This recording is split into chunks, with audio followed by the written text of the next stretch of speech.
क्या आपने कभी सोचा है कि जब एक सुहागिन स्त्री अपने माथे पर सिंदूर लगाती है, नथ पहनती है या हाथों में चूड़ियां खनकाती है, तो यह सिर्फ सजावट नहीं होती। इसके पीछे हजारों साल पुरानी परंपरा, आध्यात्मिक मान्यता और एक दिव्य रहस्य छिपा हुआ है।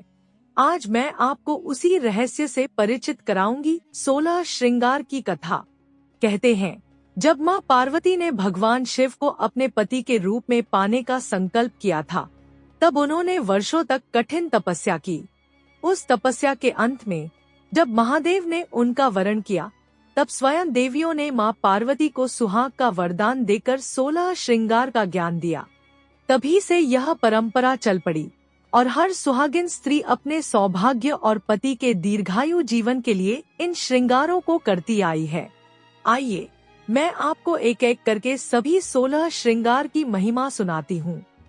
पहला, मांग और सिंदूर।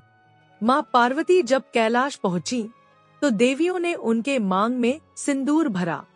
सिंदूर सिर्फ एक लाल पाउडर नहीं है, यह शक्ति और जीवन का प्रतीक है।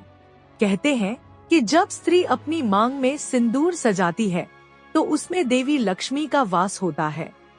यह पति की लंबी आयु और दाम्पत्य सुख का आशीर्वाद देता है। दूसरा, बिंदी। बिंदी को तीसरी आंख भी कहा जाता है। यह केवल सौंदर्य का प्रतीक नहीं, बल्कि आध्यात्मिक ऊर्जा का केंद्र है। जब पार्वती ने अपने ललाट पर लाल बिंदी सजाई, तो यह उनके सौभाग्य और स्थिर मन का चिन्ह बन गई। बिंदी नारी की दृढ़ता और उसकी आभा को बढ़ाती है। तीसरा, काजल। देवी लक्ष्मी ने मां पार्वती की आंखों में काजल लगाया। काजल न केवल आंखों को आकर्षक बनाता है, बल्कि यह नजर दोष से बचाव का साधन भी है। मान्यता है कि काजल लगाने से स्त्री की सुंदरता चंद्रमा की तरह शीतल और मनोहारी बनती है। चौथा, नाक की नथ। नथ केवल आभूषण नहीं, बल्कि स्त्री के गौरव और पवित्रता का प्रतीक है। जब पार्वती ने नथ पहनी, तो देवताओं ने कहा कि इससे दाम्पत्य जीवन में मधुरता बनी रहती है। यह नारी की शर्म और गरिमा को दर्शाती है।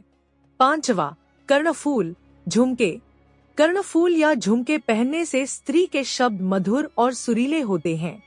कहते हैं कि जब पार्वती ने झुमके धारण किए, तो उनके मुख से निकला हर शब्द मंत्र की तरह पवित्र और सुखदायक हो गया।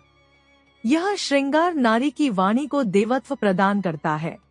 छठवां, मंगलसूत्र। मंगलसूत्र को नारी के जीवन का सबसे पवित्र गहना माना जाता है।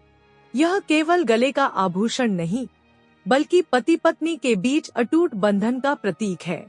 कहते हैं, जब शिव ने पार्वती के गले में मंगलसूत्र बांधा, तो समस्त देवताओं ने उस बंधन को अनंत काल तक सुरक्षित रहने का आशीर्वाद दिया। सातवां, कंठहार।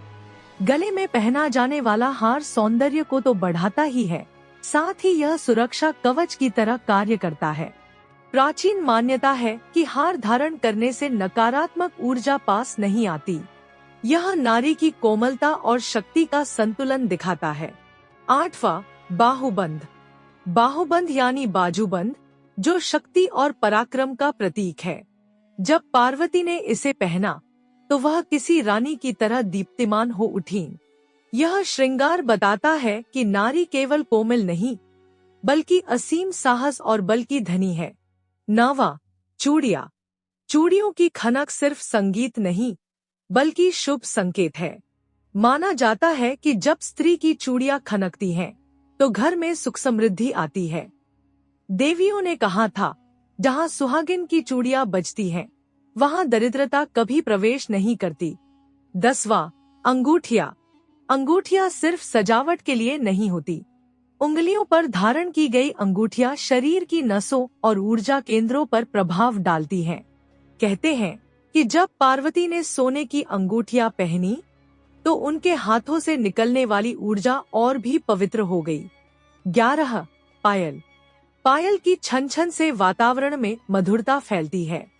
जब पायल की ध्वनि होती है, तो ऐसा लगता है जैसे स्वयं मां लक्ष्मी का आगमन हो रहा हो। पार्वती ने जब पायल पहनी, तो पूरी कैलाश नगरी उस ध्वनि से गूंज उठी। 12, बिछुए।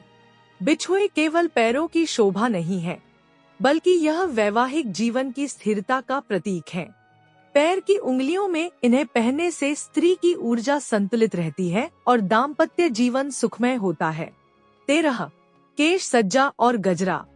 जब पार्वती ने अपने केशों को गजरे से सजाया तो पूरे वातावरण में सुगंध फैल गई। केश पुष्पों से सजाना नारी की सौम्यता और शीतलता को दर्शाता है। यह श्रृंगार मन को शांति देता है। 14. मांगटिका।